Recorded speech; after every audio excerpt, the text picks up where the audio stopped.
Welcome, everyone, to the University of Buffalo's Gender Institute. I'm Carrie Tirado-Brayman, the director of the Institute and a professor of English at UB.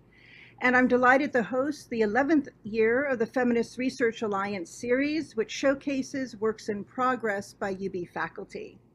To kick off this year's series, it's my pleasure to introduce my colleague, Jim Holstun, who teaches in the English department at UB. He offers courses in pre-modern queer writing, African-American Buffalo, and the global proletarian novel.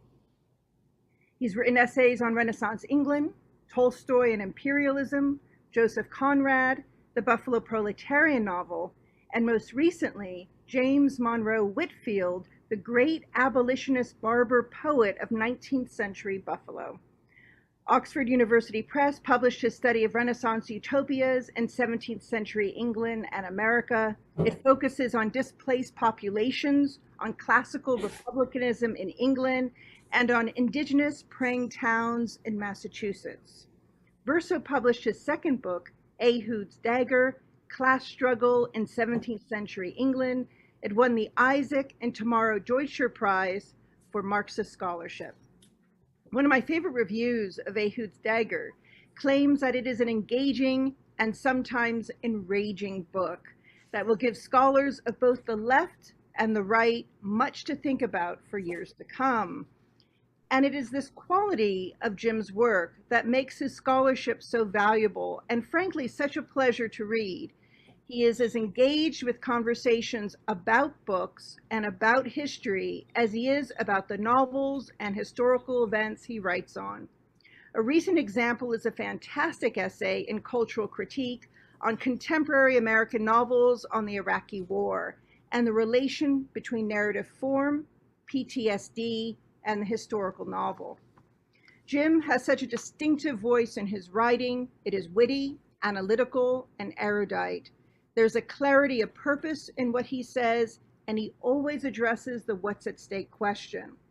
So with that said, I'm really looking forward to what Jim has to say today about Simone de Beauvoir and Nawal el Saadawi on social reproduction theory. So welcome, Jim. Thank you so much, Carrie. That's really nice. And thank everybody for coming. This will be about 35 minutes. I'll be done with it within our lifetimes, I promise. It may not feel like it, but it will end. Thanks to Joanna Tinker for some criticism yesterday. The title is Big Red Books, Simone de Beauvoir, Nawal el Saadawi, and Social Reproduction. First of all, some introductions. First of all, I just had to show this picture of Simone de Beauvoir at age 5, where her eyes are exactly the same as at age 49, and penetrating and analyzing as she ever was. Nawal el Saadawi in her 30s and in her 80s. And more pictures later on. Nawal el Saadawi, the Egyptian novelist, physician, feminist, and activist, died last March, age 89. Through much of her later life, she was haunted by the lazy blurb, the Simone de Beauvoir of the Arab world. It reminds me of the old slogan for Miller High Life, the champagne of bottled beer. Both comparisons degrade while pretending to elevate, and in both, the French side remains the standard of excellence. But the comparison is useful. Beauvoir's The Second Sex of 1949 and Saadawi's The Naked Face of the Arab Woman of 1977 have remarkable resemblances, though they're never really compared. They are two classics of 20th century Marxist theory, though they're never really called Marxist theory. Today, I want to talk about why. The short answer is patriarchy, anti-communism, white chauvinism, and the failure of left theory to live up to its own principles. Ironically, the capitalist patriarchy that Beauvoir and Saadawi both address struck back in the very marketing of their books, as we can see in the covers of the translated editions. For Beauvoir's French editions, Gallimard used its usual chaste generic cover, but for its 1968 paperback English translation, Bantam Books chose a soft focus image of a naked woman in her boudoir, and I think that's definitely a boudoir. Bent over and gazing downward. She embodies that in itself eminence that Beauvoir sees oppressing woman as other, who must struggle to acquire the for itself of freely chosen projects. The blurb is irresistible. A French woman who never loses sight of the needs and desires of both sexes Simone de Beauvoir has used her artistry and erudition to explore woman in each of her many dimensions. Her fresh, frank, penetrating approach and highly original and stimulating conclusions have produced a book which overwhelmed reviewers. Saadawi's editions underwent a similar change. Earlier and later Arabic editions are just fine. From, I forget what date, and a recent one from 2007 of The Naked Face of the Arab Woman. And so are the English translations of the 1980s of The Naked Face, as opposed to the Hidden Face of Eve, and two of her novellas from the 70s, translated in these English editions in the 80s. But they underwent a change after 9/11. In 2007, Zed Books in Britain brought out new editions of Saadawi's history and two novellas. They evoke perfectly Professor Mojakoff's sublime mockery of Western publishers trying to corner the Muslim lit market. And Koff says, and the most necessary feature of all, the element that no work authored by a Muslim woman is complete without. Jacket the book with a picture of an inscrutable niqabi or an army of identically hijabbed Muslim women looking sullen. Or how about a Muslim woman staring from behind a barred window? Now that's original. The translations into French, German, Dutch, Spanish, and Portuguese all follow suit. My favorite is the Spanish translation, which gives us a ninja niqabi, which the brilliant Palestinian director picks up on in his amazing movie, Divine Intervention, in which there's a niqabi ninja. I'm going to stop sharing now since I don't need it for a while. But the problem goes far beyond the publisher's attempt to market side boob Beauvoir and niqabi Saadawi, all the way to the texts themselves. Beauvoir wrote The Second Sex between 1946 and 1949. It was quickly translated into English by a Smith College zoologist with only middling French and no special knowledge of Beauvoir's philosophical terminology. Most seriously, under the pressure of the publisher, Alfred Knopf, he cut 15% of the book without benefit of ellipses. Margaret Simons wrote a powerful critique of this translation, and back in the early 80s. Knopf mangled Beauvoir's discussions of the 19th century utopian socialists and feminists who laid the foundation for her own ideological turn. So much for socialist feminism, Simons said, while continuing her long campaign to get the whole book translated. Knopf sat on it for 56 years. In 2010, it issued a complete translated edition, poorly translated by two cookbook writers. After another uproar and a brilliant critique by Toril Moy, a corrected translation, the third, appeared. It's flawed, but workable. The publication history of Saadawi's book is even grimmer. Zed Books changed its title from The Naked Face of the Arab Woman to The Hidden Face of Eve. Back into the harem and behind the veil, helpless Arab women, so that we can liberate you. It retitled chapters and moved those on sexual violence to the beginning of the book, chapters on history and sociology to the back. It silently added chapters on child abuse and female genital mutilation, and silently excised chapters on women's housework and on women and socialism. The French publisher translated this manhandled English version, not the Arabic. So did the German, Spanish, Dutch, and Brazilian Portuguese translation. They all followed from this English edition. There have been three unfortunate results.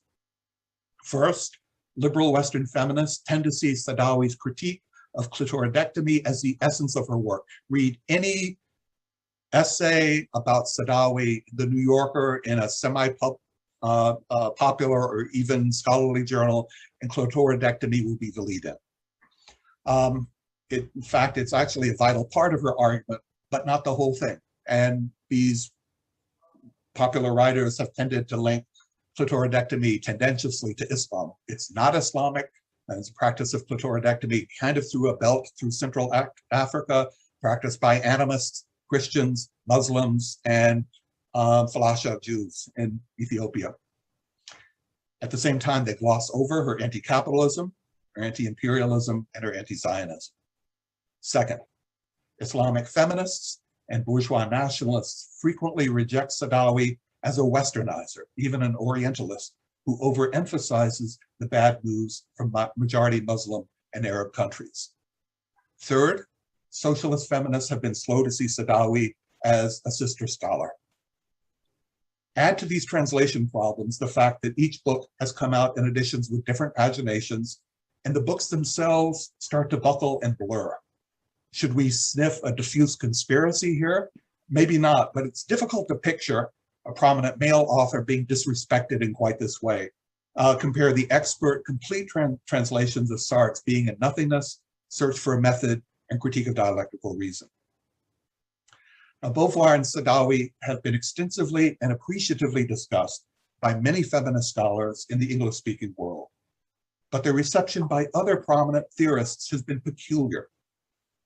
For the past 50 years, Frederick Jameson has been the most acclaimed Marxist literary critic in North America, with a wide range of reference, particularly to European theory. From the time of his dissertation, the work of Jean-Paul Sartre has been the bedrock of his project. But he said next to nothing about the work of Sartre's intellectual life partner, Simone de Beauvoir. This silence is so strange that I have forced myself to imagine a Jameson self-critique. In his non-existent 2001 essay, Beauvoir and Totalization, imaginary Jameson repents for his neglect.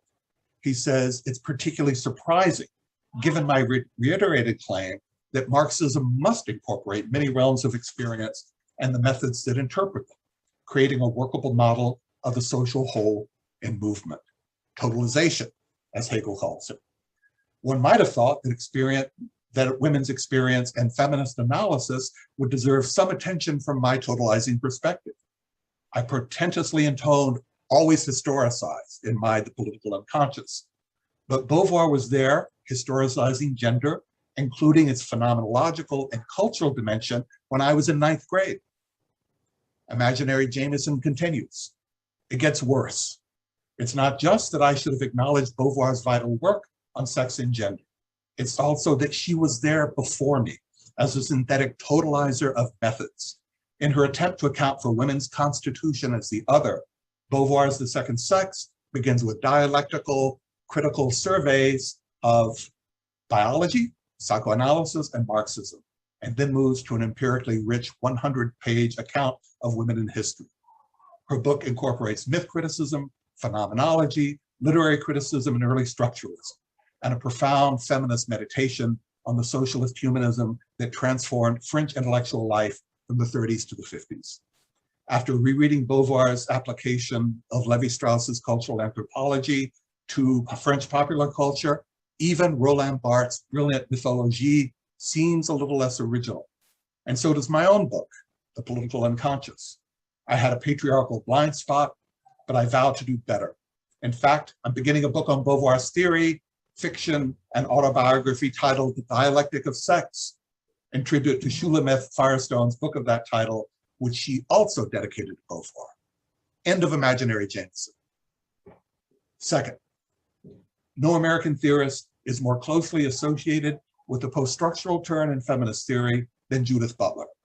In a 1986 essay, she builds on Beauvoir's famous aphorism, "You're not born a woman, you become one." He takes this to mean that Beauvoir aspires to Butler's own rigorous distinction between biological sex and cultural discursive gender, with sex perhaps nothing more than a misrecognized gender. Butler says that for Beauvoir, gender is a realm of freedom, a process of constructing ourselves. To become a woman is a purposive and appropriative set of acts, the acquisition of a skill, a project. Under social constraints, yes, but with an emphasis on choice and performance. Insofar as she criticizes Beauvoir in her 1990 book, Gender Trouble, it's only because Beauvoir limits this performative freedom. Her theory of embodiment, Butler says, is clearly limited by the uncritical reproduction of the Cartesian distinction between freedom and the body. But there are problems, as we can see in a 2001 essay, Becoming a Woman. Here, imaginary Butler presents a rigorous and relentless Beauvoir-based critique of her own earlier arguments, emphasizing the distinction between becoming and performance. In a startling turn for Butler, she begins biological processes like menarche, morning sickness, menopause, and death are also a becoming. And so are the enormously powerful second nature social phenomena of patriarchal oppression and economic exploitation. Beauvoir showed me the social and historical limits on performance. Individual gender performance is an inadequate substitute for the collective feminist struggle that will open up women's futures. Imaginary Butler generously credits previous left Beauvoir scholars who have challenged the claims that Beauvoir's philosophizing simply followed Sartre's. And Beauvoir is far too modest about the extent to which she modified Sartre and pushed him forward to his Marxist existentialism in the late 40s and in his brilliant critique of dialectical reason and the preface to it, Search for a Method. Beauvoir led the way in many, many ways. Back to Imaginary Butler, Margaret Simons and Sonia Crooks have shown me that Beauvoir led the way from the individualist idealism of Sartre's being and nothingness to the collective socialism of his critique of dialectical reason. With some embarrassment, I have to admit that my earlier reading of Beauvoir, which glossed over the bulk of her book, no interest at all in the discussions of history, returned her to Sartre's earlier idealism. It's astonishing to say it, but for all my boilerplate post-structuralist attacks on the Cartesian cogito, I recreated the body as a cogito, as the embodiment of something like absolute individual freedom. My rereading of Beauvoir has helped me focus on an enormous socialist feminist tradition indebted to her, including Americans like Kate Millett and French feminists relatively unknown in the US who followed in Beauvoir's tradition and developed it, including Christine Delphi and the writers of Question Feministe. Moreover, Imaginary Butler concludes, Beauvoir's engaged in anti-imperial writing has also led me to the work of the great Egyptian feminist Nawal el Saadawi, who prompted my interest in the relation between Palestinian liberation and gender liberation. I'm writing a book on Saadawi and dedicating it to Beauvoir. End of Imaginary Butler. Third, Palestinian-American Edward Said's 1978 book, Orientalism, is the most influential work of 20th century American cultural criticism. Bold claim, I think that's true. Despite and perhaps because of the fact that it's disinterested in socialism and feminism, including Arab proletarians, peasants, and women. His works of the 70s, 80s, and 90s are remarkable for their sheer disinterest in women writers and feminism. There's just an essay published in the LRB in which he reflects quite plaintively about an evidently very talented and important Egyptian belly dancer. Women writers don't feature quite so prominently in Said. Back to Said. Said, in an essay, this is actual, in an essay of 1990, Said brusquely referred to the overexposed and oversighted Nawal el Saadawi. 2 years later, when they met at a conference in London, she asked him, "Why do you attack me?" Ignoring her question, he retorted, "I am more of a feminist than you are." But in his 2001 essay, More of a Palestinian, Imaginary Said ruefully apologizes. "Nawal, I was a brat. You have come under sustained state censure and Islamist death threats in Egypt, and you were driven into exile for 8 years in a parallel to, but actually much worse than, my own alienation from Yasser Arafat and the Palestinian National Council. It was reckless of me to attack an uncovered and very public Muslim woman for being too much talked about and overexposed." What a poor choice of words. Let me also note your unflagging defense of the Palestinian people. Egyptian President Anwar al-Sadat abandoned them at Camp David. And in 1981, because you resisted him on this and on other things, he jailed you for 3 months in Al-Qanatir women's prison. I've suffered constant attacks in the odd bomb scare in New York City as a result of my work for Palestine, but I've never actually done any time. I am not more of a feminist than you are, Nawal, but maybe you're more of a Palestinian than I am. Imaginary Said continues. I also apologize for failing to mention the naked face in my book, Orientalism, which came out a year later. Your eloquent and accessible study of Arab women restores the materialist dimension of this history and of Arab neocolonialism in Egypt and beyond. In your brilliant analysis of the interaction of colonial domination and indigenous neocolonial patriarchy, your book reminds me of Fanon's Wretched of the Earth. You have inspired me to abandon my book on Moses and Freud and the non-European, and to commence a study of Sahar Khalifa, the greatest Palestinian novelist and a feminist internationalist of your own illustrious generation. All right, enough. My Maoist fantasy of subjecting Jameson and Butler and Said to relentless self-criticism sessions is now over. But I think this sort of alternative intellectual history is a useful technique. It can help us humanists throw off our chronic tendency to be dazzled by great names and our continuing notion that the history of ideas is a progressive history that preserves everything of lasting value. On the one hand, we, as anti-enlightenment post-structural thinkers, sneer at the idea of progressive history. On the other hand, we easily reject all that old stuff. Who needs to read Beauvoir and Saadawi? Despite all these problems with the translation and reception and analysis of these two books, their power remains in buckets. I think Beauvoir and Saadawi's big red books, 72 and 44 years old this year, retain an underused utopian explanatory force, not just for the burgeoning world of Beauvoir studies and Middle Eastern studies and for feminism, but for cultural theory more generally. Specifically, both books offer early instances of social reproduction theory, which is currently firing up socialist feminism, and they need to be folded back into that theory. In the wake of the 2008 financial crisis, Occupy, and the ensuing turn to a new socialism, social reproduction theory argues three main points. First, it argues that class domination and patriarchy are not separate systems of oppression. This is a big argument in the socialist feminist debates of the 1970s. Social reproduction theory argues that the question's been solved. They form a single contradictory system. Different economic modes of production bring different modes of reproduction, family forms, sexuality, and gender formation. So a single system. Two, its primary focus, social reproduction theory's primary focus is not on wage labor and commodity production, but in the much larger category of labor itself. I'm stealing this from Judith Butler, on the larger category of labor itself, including the unpaid reproductive and domestic labor that produces laborers, their labor power, and human society itself. Third, family forms are historical and globally diverse, and so are patriarchy and the alternatives to it. Social reproduction theory has a built-in comparatist, internationalist, and anthropological dimension. Third world feminism has pioneered many of its interests, including in reproduction, child rearing, family planning, birth control, abortion rights. This internationalist dimension includes the third world of first peoples and the origins of the family, private property, and the state, in some ways a founding text for social reproduction theory.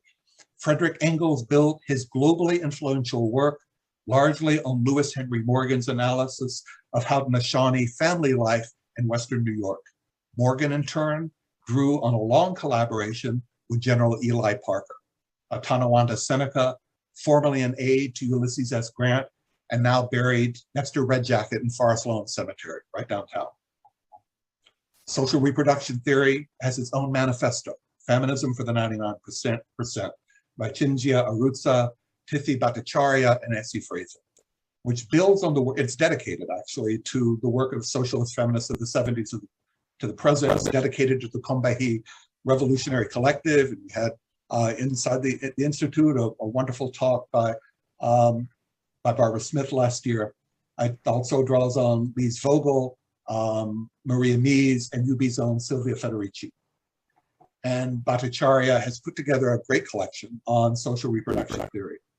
Implicit in this sort of new old socialist feminism, social reproduction theory is not a polite marginal addition to Marxism. It's an impolite promise and threat to transform the whole thing. It makes big claims. Hallelujah. Both Beauvoir and Saadawi wrote at fraught moments. Beauvoir sat isolated in the middle of the French Fourth Republic after the end of one feminist moment and before the beginning of another one, 1949. It's a lonely year to be writing big feminist books. Saadawi wrote during the Arab world's doldrums after defeats in 2 wars with Israel, which elicited a profound, wide-ranging meditation on internal weaknesses in the Arab world. Writing as a philosopher, Beauvoir had just published The Ethics of Ambiguity, 1947. Writing as a physician and activist, Saadawi had written her medically and politically oriented Women and Sex, 1969, published in 72. This was an act that got her fired as Egypt's Minister of Public Health. To the classic gender studies question, are gender identity and patriarchy natural or cultural? They give the same reframing answer. They're historical. Both move toward longer, empirically elaborated histories. Their big books chart a history of struggle. Both follow Engels in downplaying the importance in gender relations of formal juridical rights and emphasizing the importance of economy and lived experience, a word that's much in the air in the past 2 years, but has its origins in existential philosophy. And so the title of the Women's Lived Experience is the second part of The Second Sex, emphasizing the importance of economy and lived experience. They also revise Engels. While socialist revolution is a necessary cause, they argue, for feminist liberation, it's not a sufficient cause. The struggle itself must continue and develop.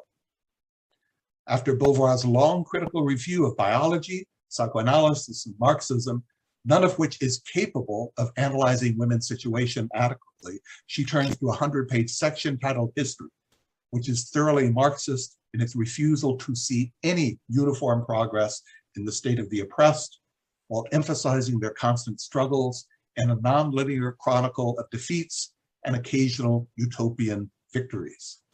On the one hand, courtly love and the French Revolution are actually defeats for women. On the other, there are moments of emancipation among the Germanic tribes and among the brothels, the convents. There's a kind of brothel utopia that she describes, the brothels, convents, and small holdings of medieval peasant women, drawing on the idea that woman wins concrete autonomy because she has an economic and social role. The radical feminist thought of the 19th century, following Saint-Simon and Marx, provides one basis for a future socialist feminism. She pronounces the French radical Léon Pierre Richer the true founder of feminism, but also mentions Hubertine Auclair, Louise Michel, and in America, Lucretia Mott and the Seneca Falls Convention. Similarly, Saadawi resists both the Western secularist and the Islamic history of ideas for a history of gender in society. As Engels sees a feminist potential in Haudenosaunee tribal structure of kinship and economy, and as Beauvoir sees it in the world of Germanic and medieval female small producers, so Saadawi sees it in the tribal societies of the pre-Islamic world, including ancient Egypt, where women enjoyed many freedoms and participated in the lives of the prophets' wives. Where women enjoyed many freedoms and participated in slave rebellions. She sees pro-sex and feminist currents inside Islam itself, in the lives of the prophets' wives, and in the writings of Islamic philosophers like Imam al-Ghazali and Avicenna, whom she compares to Freud, both in their strengths and in their weaknesses. She also constructs an elegant, compressed history of the ways in which the Nahda, or Arab Renaissance in the late 19th and early 20th century, brought together anti-imperial and feminist theorizing in the works of male thinkers like Jamal el-Din al-Afghani, and later female feminists like the Egyptian Huda Sharawi, who built on them. And as Beauvoir rejects a linear French narrative of Enlightenment improvement, Saadawi rejects a third world nationalist narrative of capitalist modernization.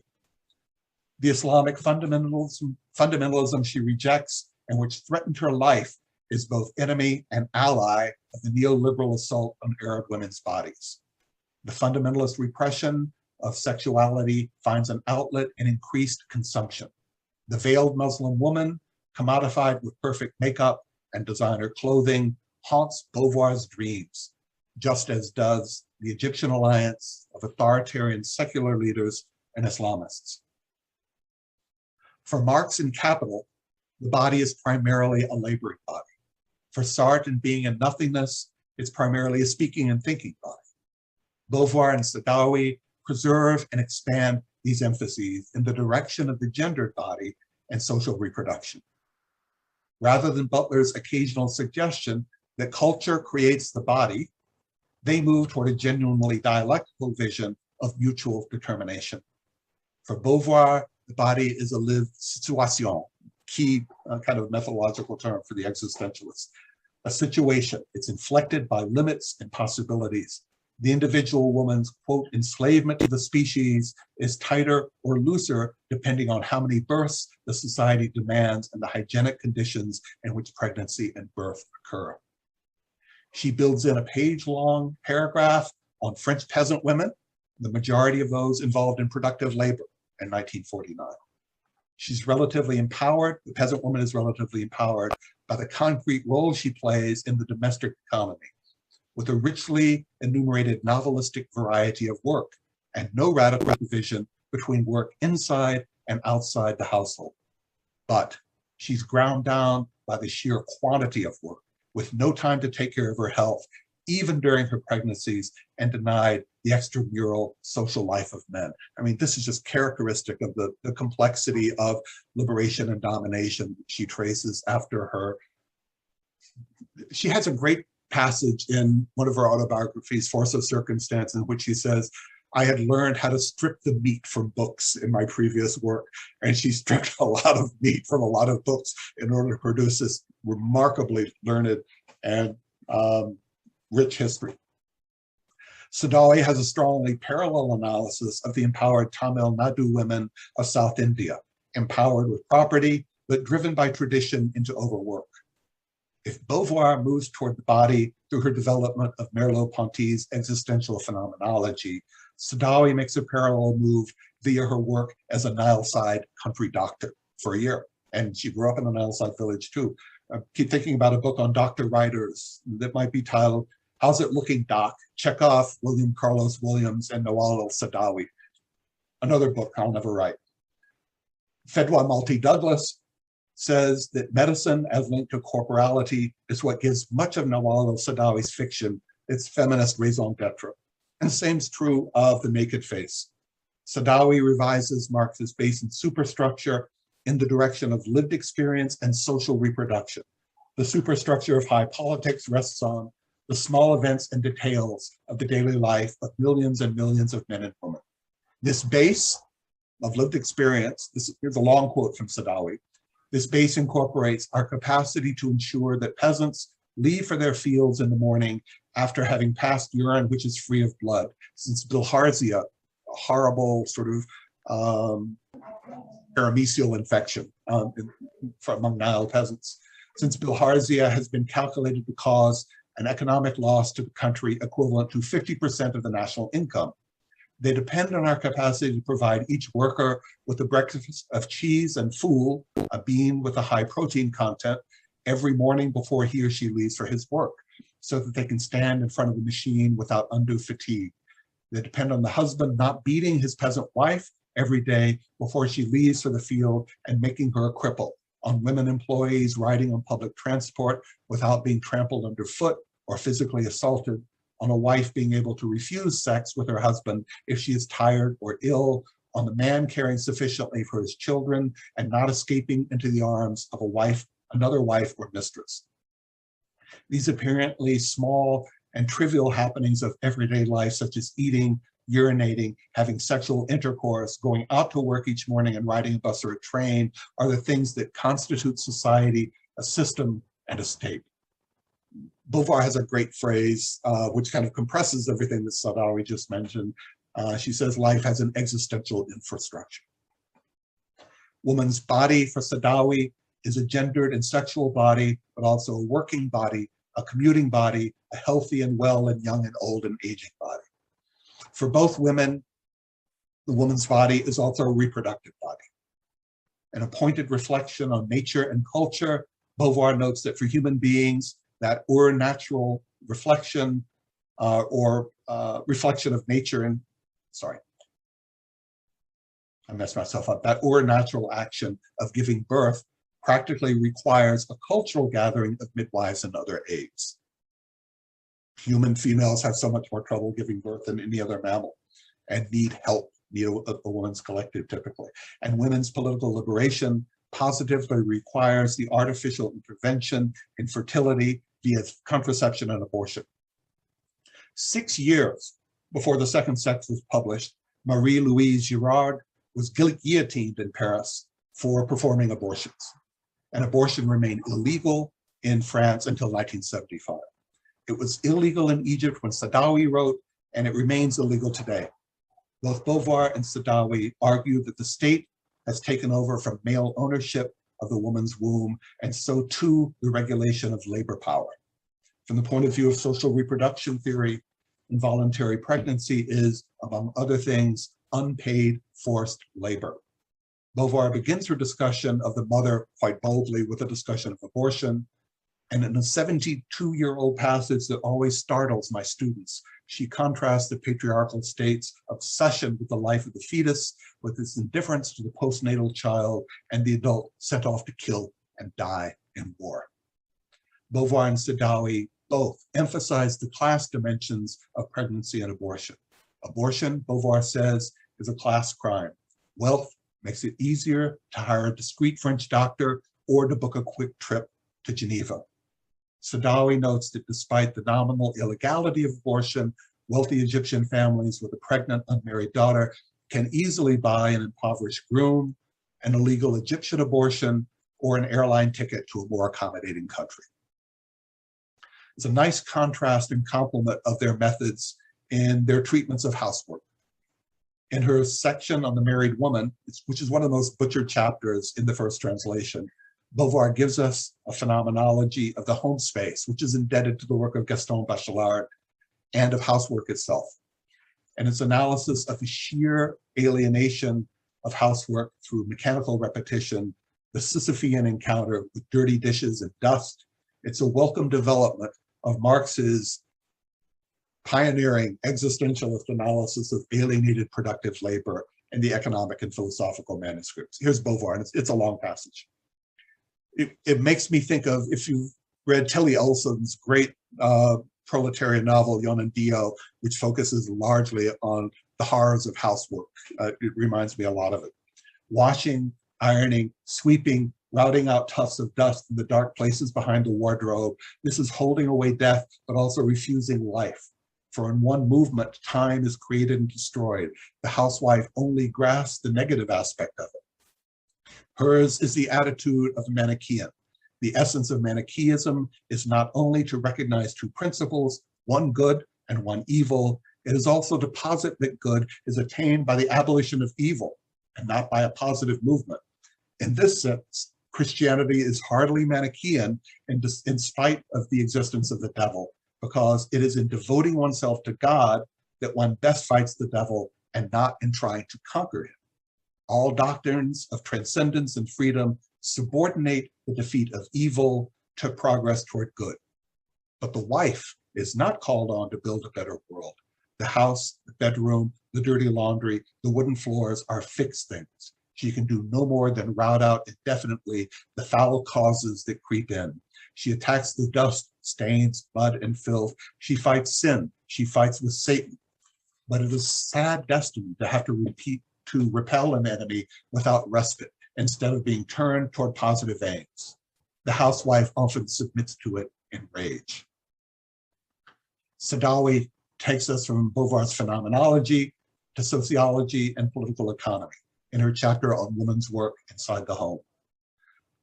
Eliminated from the English and other European editions, and the single most important chapter for considering her theory of social reproduction. This various and highly skilled work, Saadawi says, creates a threefold repression because it is unpaid and exploitive, not chosen, but assigned automatically to women and classed as non-productive labor, therefore depriving her of the privilege that production bestows on humans. Nonetheless, it's the very foundation of the economy. This, she says, explains the panic capitalist society feels toward the rising power of women, which may put new conditions on working at home, as well as demands for housework, pregnancy, and breastfeeding. Or else women may also rise against all such forced labor and might alternatively seek contraception and abortion, all being rights appropriated from women because they have never solidified their power into real pressure over any regime or government. And both Beauvoir and Saadawi talk about the chronic difficulty of women organizing the labor because their labor privatizes them and closes them. She calls for a women's political party that will create a new map of the labor force of women producers and workers that include peasants and homemakers. Here, Saadawi participates in the international wages for housework movement of the 1970s, which has been analyzed by Louise Dupin. I've been arguing that Beauvoir and Saadawi were ahead of their time as social reproduction theorists before the fact. But in another way, they seem to hail from a different era, resembling the great 19th century humanists like Frederick Douglass, Freud, and Marx, more than they do contemporary university-based, monograph-oriented social reproduction theorists. For they write with a stylistic brilliance, with a keen instinct for the compressed and portable aphorism. Reading them is pleasurable, a fact that political writers ignore at their peril and ignore frequently. Both display an abiding appreciation for literature, the serious and sympathetic analyses of imaginative writers, including Stendhal and Lawrence and Colette for Beauvoir, Naguib Mahfouz, Tawfiq al-Hakim, and Shakespeare for Saadawi. And with their focus on multiple genres of narrative and analysis, on women's own self-creation in the face of capitalist patriarchy, their personal involvement in their writing, and on women's lived experience, their histories feel like polyphonic realist novels. It's no accident that they were both also prolific novelists, playwrights, and autobiographers. Have a look at Saadawi's amazing proletarian novel, God Dies by the Nile, on peasant labor and land loss, domestic labor and sexual abuse, neo-colonial exploitation, and women's revolutionary violence. The best essay written on it is by the Israeli-American poet and UB English PhD, Morani Kornberg. I think social reproduction theory actually began with a novel. If a leftist political scientist can talk about reification and class consciousness without ever mentioning childbirth and sexual violence, schooling and child rearing, laundry and supper, a proletarian novelist can't. The novel is the greatest machine ever invented for examining the interrelation of public and private in all its shifting complexities and movement. The novel is social reproduction with a plot, intersectionality in motion. I'm writing a book on global feminist proletarian literature. There'll be an introductory chapter on Beauvoir and Saadawi, but it will focus on feminist proletarian novelists. My thesis is that they're not simply illuminated by social reproduction theory, they also blaze the way to it. As I'm thinking, I've got to do another share here. I think I can share, yeah.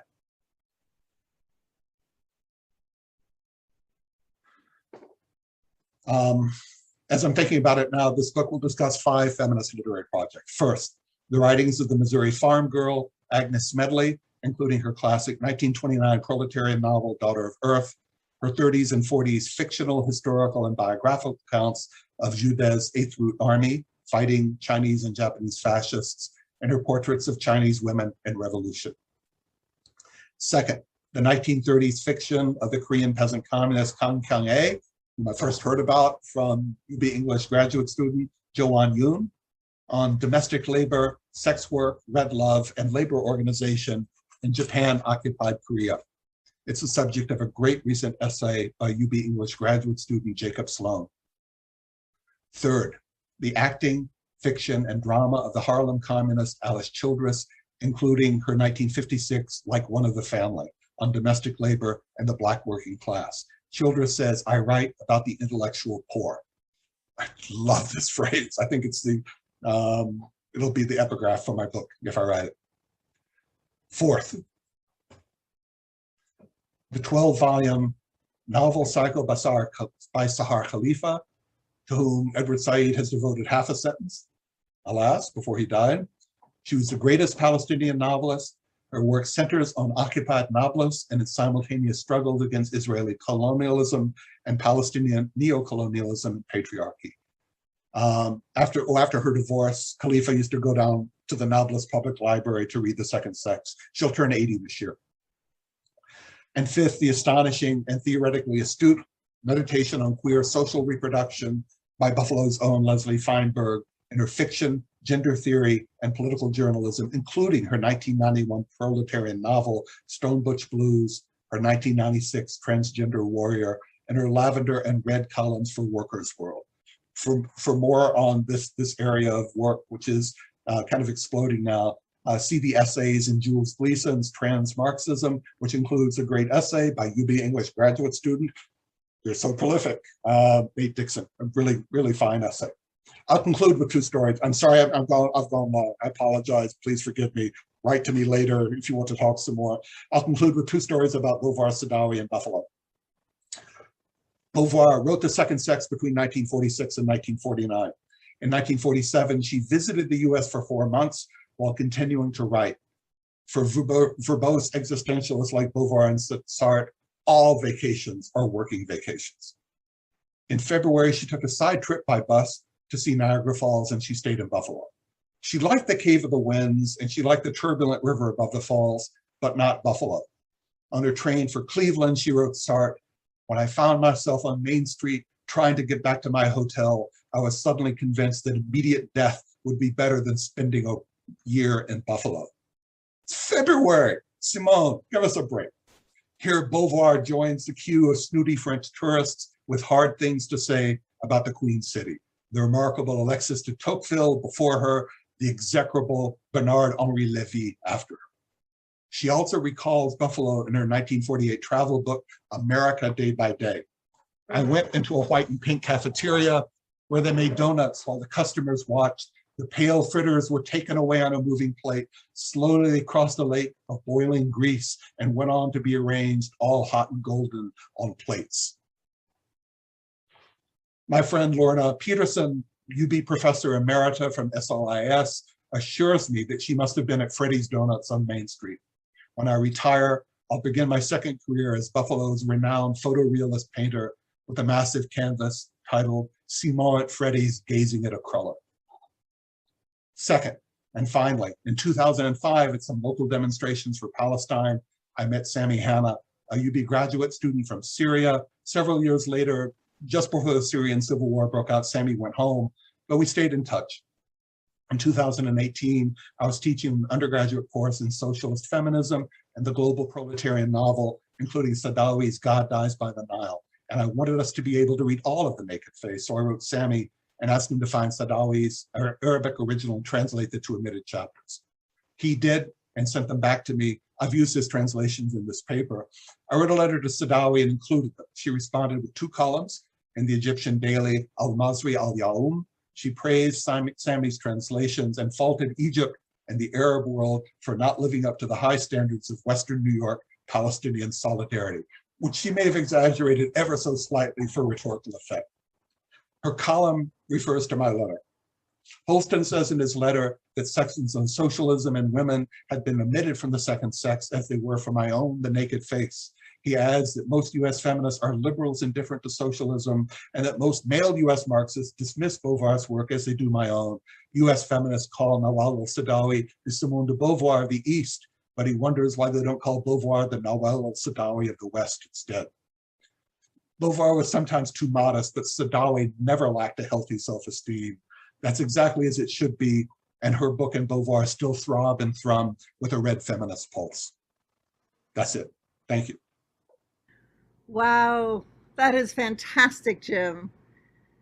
Great presentation, fantastic concluding sentence. And I can't wait for this book to happen. Yeah, to read it. I mean, really, it is such an important book. I'm opening up the floor. Rebecca, we see you. Please ask your question. I don't know if you can even hear me in Yes, this. we can.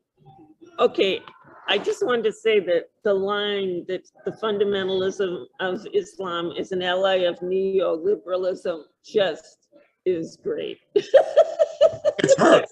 It's hers. I know, but it's just great. So I have a completely different kind of question, and that is, because there has been for, geez, I don't know how long, lassitude about Bourdieu, why do you think that social reproduction theory is sort of going nuts now? That's a crazy question, I know, but I think it's kind of an important one because I've taught Bourdieu, luckily with Deborah Danahy, but Sorry, Rebecca, Bourdieu or Beauvoir? Bourdieu. Another Bourdieu. social reproduction theory from Bourdieu has become just a sort of very important way to think theoretically now, it strikes me. And I just was wondering where you think that's coming from because of the sort of what I would call lassitude over the writings of Bourdieu for a very long time in anthropology and sociology. I mean, people always just sort of gestured to them. You know, they didn't bother to go in and look at works like Distinction and other things like that and really take apart what it meant, you know, at least in my opinion. So I was just wondering if you had thoughts on that. Or you can think about it and write me. I don't know Bourdieu, and I haven't seen any of the sort of feminist social reproduction theorists talking about Bourdieu. I'll check it out. I mean, my sense that the sort of explosion of social reproduction theory is a consequence of Occupy and the kind of rebirth of interest in socialism in the past. And activism, yeah.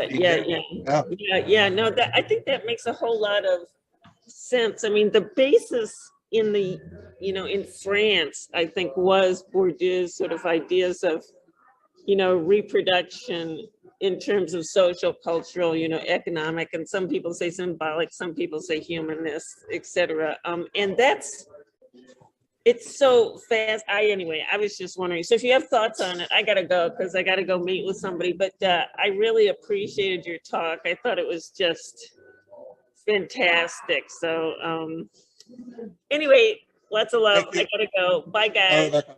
Take care. Thanks, Rebecca. Marion, did you have a question? I was waving bye. Goodbye, Marion. No, I'm not leaving. I was waving bye to Rebecca. I guess I haven't in 18 months figured out proper Zoom etiquette. But I do just, I love this talk, Jim. Thank you so much. And I teach Said next to Mohanty to my undergrads. And then after reading that LRB essay, I don't know what to do with him anymore. I mean, I always had I have, anyway, now with your talk today, I really don't know what to do because it's tough. There's a kind of embrace of liberal anti-feminist politics there that was never, remediated. So I don't know. You've given me more to think about. When I think about Said, I keep thinking about Marx's discussion of the heroic bourgeois revolutionaries of the French Revolution and later, and the admiration is profound in Marx of these people who are certainly not socialists. I mean, Edward Said was heroic. I mean, the bomb scares were real. And particularly in his later years, he moved toward a kind of understanding of neocolonialism, which he didn't so much in his early years, when he played a pretty ferocious anti-Marxist role inside the Palestinian National Congress. And people and Palestinians remember this. He is the Palestinian in theory world. He's not among Palestinians. I think Sahar Khalifa was from the very beginning a much greater theorist of Palestinian struggle in her fiction. Thank you. Walt, I see you have your hand up. Thanks, Jim. I loved seeing what we've been talking about in the hallways for a number of years now, presented in such just such an interesting, fascinating way. So I have a question, maybe I'm asking on behalf of several graduate students who are very interested in social reproductive theory. And I'm wondering about the types of, you talked about the value of novels as a source for writing about this. And I'm wondering if you could maybe expand a little bit about the value of literary texts as sources for writing about this, as opposed to, quantitative data, more sociological approaches, classically sociological approaches. I'm wondering what particular value do literary texts offer in contributing to this discussion? Not always, but frequently. Sociological treatments of social reproduction gloss over the existential infrastructure, to quote Beauvoir again, how it feels to be caught between three different pressures. And they also can sometimes gloss over the matter of time and utopia, and the attempts of working people to imagine a future free of exploitation. And this is just all through Beauvoir. I mean, it's one of the main things you see in Beauvoir, long analyses of patriarchy, concluding with sometimes wistful utopian visions of sexual reciprocity, is her word, right? It's kind of her activist and feminist revision of Marx on species being. Reciprocity is a complex exploratory relationship, and the invention of new sexualities too, which Butler actually should talk about but doesn't, the invention of new sexualities. So I guess that utopian dimension really stands out for me, the attempt to envision a future.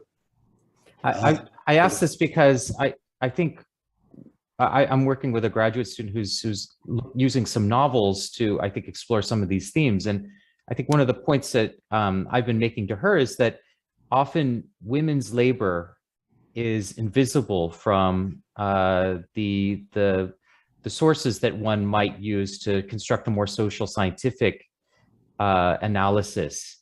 And maybe that opens up an opportunity for literary scholars. I'm not trying to create a fight between humanists and social scientists here, but I am genuinely interested in how one applies this sort of theory.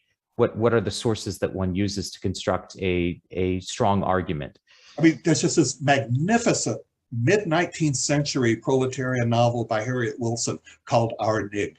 It may be the first it's certainly one of the first African-American novels, but it focuses on the experience of domestic service for a mixed race woman in New Hampshire in the 1850s. Very highly autobiographical novel. And it's not just the expression of experience, as in most proletarian novels, it is analysis as well. It's theorizing as well. Alice Childress, I like the intellectual poor. Well, the intellectual poor are theorizing their experience. I mean, there's theory at work in the literature as well. Thank you. Thank you, Walt. Other questions? I wanted to jump in with one. The latest LRB has Eagleton's review of Jameson's most recent book. And there's no sign of gender analysis, which isn't surprising on either side, to be quite frank. But I wanted to throw that out there. Also, I wanted to add, you talked about literary influences for Simone de Beauvoir are in the 19th century and the 19th century realist novel. I wanted to add Little Women, which she said Jo March was an inspiration for her becoming a writer. And she I'd forgotten that, yeah. was a huge Louisa May Alcott fan. Uh-huh. My question, I wanted to ask you to sort of elaborate on what you said about abortion being a class issue. And I understand that in terms of access to abortion, but I got the sense that you were speaking about it in a larger sense. And I wanted to elaborate that. And also I'll throw this zinger at you. And this is a zinger that Cora Kaplan posed when I was in graduate school. And she said, do women constitute a class? So I'll leave it at that, but I was just interested on your thoughts on both of those.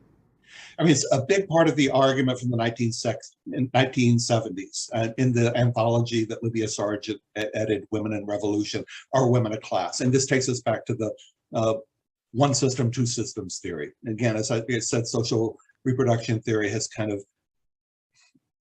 come down quite definitively on, we talk about one system.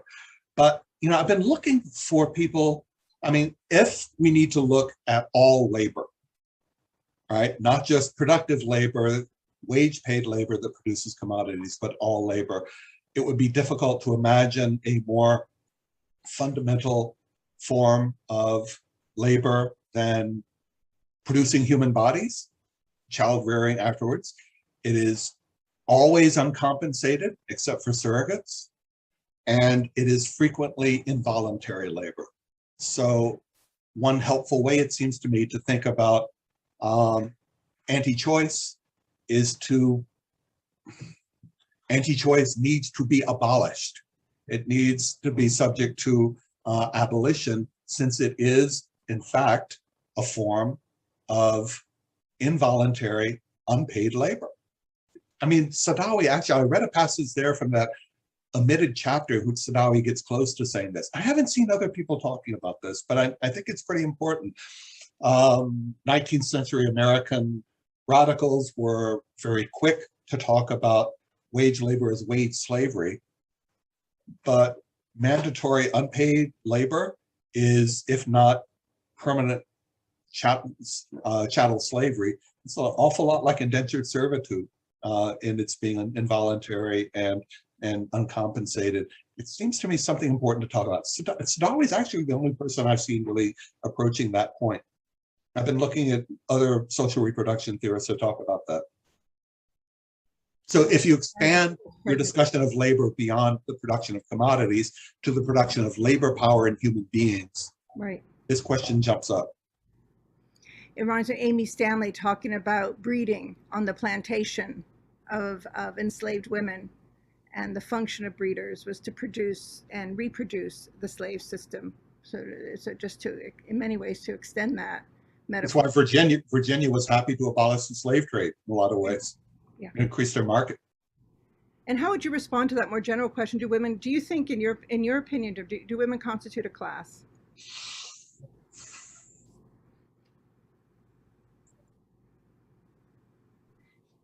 No, not as a whole. They share some economic class interests. Again, the sort of atomization. The work they do is atomized. It's chronically underpaid. Mm-hmm.